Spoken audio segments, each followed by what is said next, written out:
Friends, आप में से बहुत से पॉलिसी होल्डर शायद ये जानते होंगे कि जो उन्होंने पीएलआई पॉलिसी करवा रखी है उसके प्रीमियम पर कौन कौन से टैक्स लगते हैं और कितने % लगते हैं। और बहुत से पीएलआई पॉलिसी होल्डर मुझे बार बार कमेंट कर रहे हैं, मैसेज कर रहे हैं कि सर मेरा प्रीमियम एक्चुअल प्रीमियम से कुछ ज़्यादा कट रहा है, ऐसा क्यों है। तो आज मैं इस वीडियो के माध्यम से आप सबको इसके बारे में अच्छे से व बिल्कुल सही जानकारी दूंगा ताकि आपको इसकी सही जानकारी मिले और आपके सभी डाउट क्लियर हो जाएं। इसके लिए बस आप चैनल पर बने रहें और अगर आपने अभी तक चैनल सब्सक्राइब नहीं किया है तो मेरे चैनल को सब्सक्राइब कर लें। जो नीचे सब्सक्राइब लिखा हुआ है उस पर क्लिक करके और वीडियो को कंटिन्यू देखते रहिए।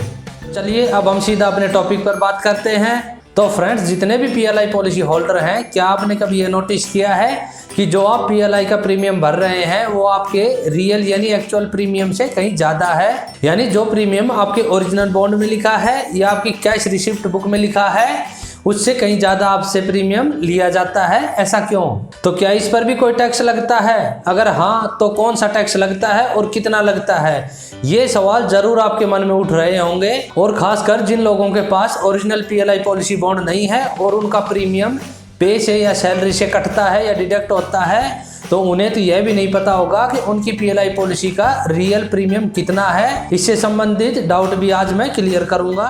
तो सबसे पहले बात करते हैं टैक्स की कि पीएलआई प्रीमियम पर कौन सा टैक्स लगता है। तो सबसे पहले आपको पता होना चाहिए कि आपकी पीएलआई के प्रीमियम पर केवल जीएसटी टैक्स लगता है। यानी पीएलआई पर जो टैक्स लगता है उसको जीएसटी कहते हैं। इसके अलावा पीएलआई प्रीमियम पर कोई टैक्स नहीं लगता। यानी आप जो अपने पीएलआई का प्रीमियम भरते हैं उस पर जीएसटी टैक्स लिया जाता है और यह जीएसटी टैक्स केवल पीएलआई पर ही नहीं बल्कि देश के जितने भी इंश्योरेंस हैं उन सभी पर यह लागू होता है। बहुत से पीएलआई पॉलिसी होल्डर सोच रहे होंगे कि जीएसटी के आने से पहले भी उनकी पॉलिसी पर टैक्स लगता है। तो आपको ये भी पता होना चाहिए जीएसटी से पहले भी इस पे टैक्स लगता था, बल्कि इससे पहले भी इस पर सर्विस टैक्स लगता था। यानी टैक्स पहले से भी लग रहा था बट उसको पहले सर्विस टैक्स के नाम से जाना जाता था, जिसे अब केवल जीएसटी के नाम से जाना जाता है। यानी पीएलआई के प्रीमियम पर पहले सर्विस टैक्स लिया जाता था, अब सर्विस टैक्स की जगह इस पर जीएसटी लागू कर दिया गया है।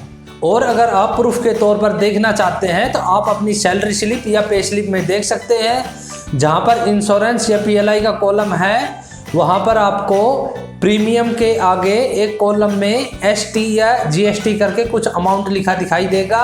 वही आपकी पीएलआई पॉलिसी के प्रीमियम पर लगने वाला जीएसटी या टैक्स है। और अब आपको बिल्कुल भी डाउट नहीं होना चाहिए कि आपकी पीएलआई के प्रीमियम पर जीएसटी के अलावा कोई टैक्स लग रहा है। अगर आपको कोई कहता है कि नहीं इस पे ये टैक्स लगता है, इस पे वो टैक्स लगता है, तो किसी के भ्रम में ना आए। अगर फिर भी आपको डाउट होता है तो आप कमेंट सेक्शन में मुझे जरूर बताएं।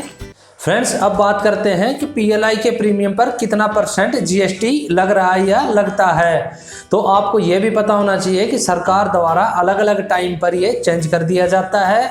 अगर सरकार कम करना चाहे तो इसे कम कर देती है, अगर बढ़ाना चाहे तो इस पर बढ़ा देती है। अगर आप लेटेस्ट जानना चाहते हैं तो इसके लिए मैं अपने नेक्स्ट वीडियो में ज़रूर बताऊंगा और आपको कैलकुलेशन करने का फॉर्मूला बताऊंगा ताकि आप अपने पीएलआई के प्रीमियम पर जो लगने वाला जीएसटी है उसको कैलकुलेट कर सकें। किसी कंडीशन में अगर आपका प्रीमियम ज़्यादा आ रहा है या आपसे जो टैक्स है वो ज़्यादा लिया जा रहा है तो इसके लिए आप कंप्लेंट भी कर सकते हैं नज़दीकी हेड पोस्ट ऑफिस में। इसके लिए सबसे पहले तो आपको जीएसटी कैलकुलेट करना आना चाहिए कि आपकी पीएलआई पॉलिसी पर कितना जीएसटी लग रहा है या जो अमाउंट है वो सही है या गलत है। इसकी पूरी डिटेल मैं अपने नेक्स्ट वीडियो में बताऊंगा कि आप अपने पीएलआई प्रीमियम के जीएसटी को कैसे कैलकुलेट करना है और वो कितना अमाउंट बनेगा। इसके लिए आप मेरे चैनल को जरूर सब्सक्राइब कर ले अगर अभी तक आपने सब्सक्राइब नहीं किया है, ताकि आपको भी पीएलआई से संबंधित नई नई जानकारियां मिल सके। फ्रेंड्स, मेरे द्वारा दी गई जानकारी आपको कैसी लग रही है, पसंद आ रही है तो इसके लिए मुझे कमेंट सेक्शन में जरूर बताएं और वीडियो पसंद आने पर इसे लाइक करें और ज़्यादा से ज़्यादा अपने दोस्तों के साथ शेयर करें। तो फ्रेंड्स, मिलते हैं नेक्स्ट वीडियो में, तब तक के लिए जय हिंद, जय भारत।